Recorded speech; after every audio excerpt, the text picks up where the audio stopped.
That leaves a little space for that lick.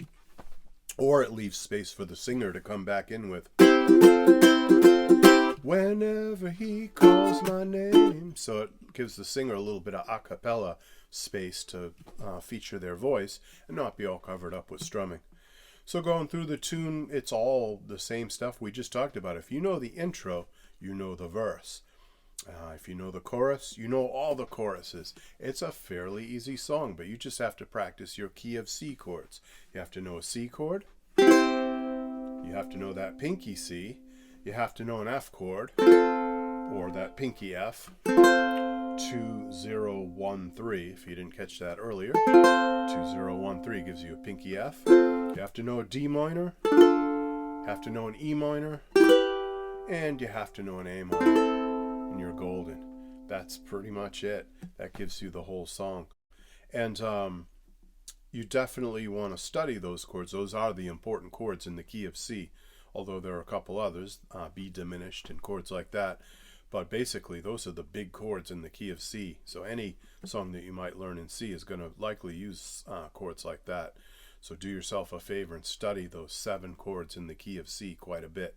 I have tons of information about that, how to figure out the chords in any particular key, how to practice them, etc. You can access that in other tutorials I have. You can access that on my website. You can access that on midcoastukes.org, that website. Lots of places, or Patreon. I'm sure I have up on Patreon tons of information about the chords in various keys. Last but not least, the strum. You're probably waiting for this because you might not have understood how I strum this song. So let's talk about that. You hit the chord once, in this case a D minor chord. Then you do a Deaden Strum, otherwise known out there on the internet as a chuck. That's what most ukulele players these days call that, a chuck. Some people call it a chunk. Not me, I call it a chuck. So whatever you call it, it stops your ukulele from ringing and makes a percussive sound like that, like a drum. So both of these were down, by the way. One strum down, one chuck down, like that, and then simply an up strum. So that's the whole strum.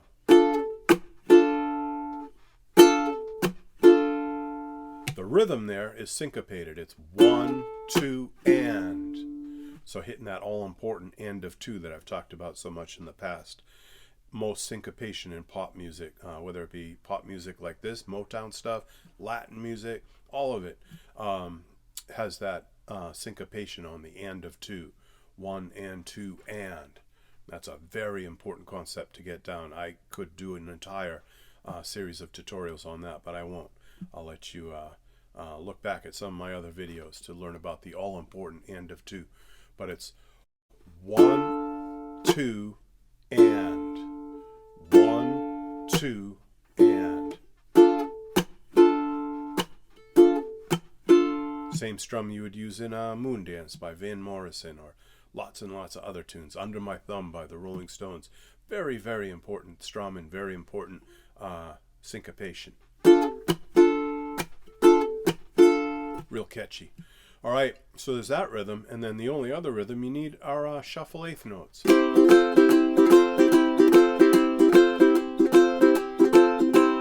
What are shuffle eighth notes?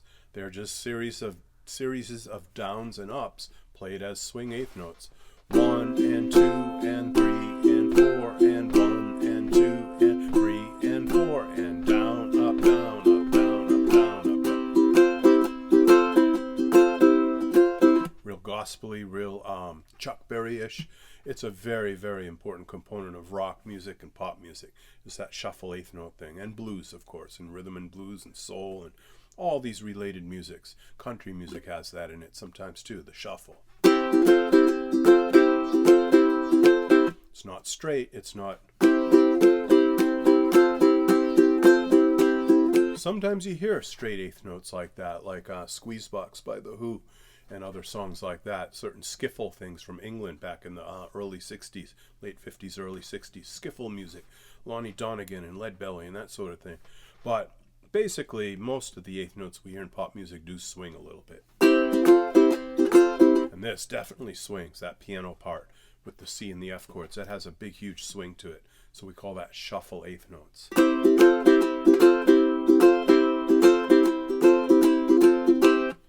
All right, so let's close this out by playing the intro, a verse, and a chorus of Heatwave together. I will link to the song sheet. I'll put a link down below that you can click on. This will be absolutely free. You don't have to pay anything. You don't have to subscribe to anything. You can if you want to. You can go to my Patreon, which I will put down below too as a link. But you don't have to get this song sheet. You can just go to midcoastukes.org and download it for free, print it out, and maybe your uke group will do Heatwave like my uke group does. All right, here we go from the top. 1, 2, 1.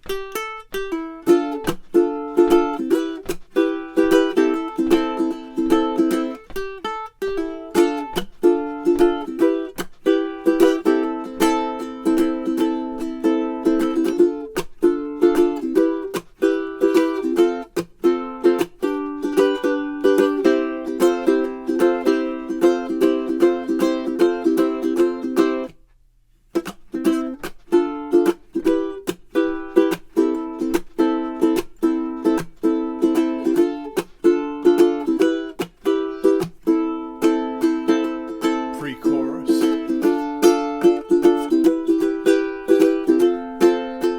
and the chorus.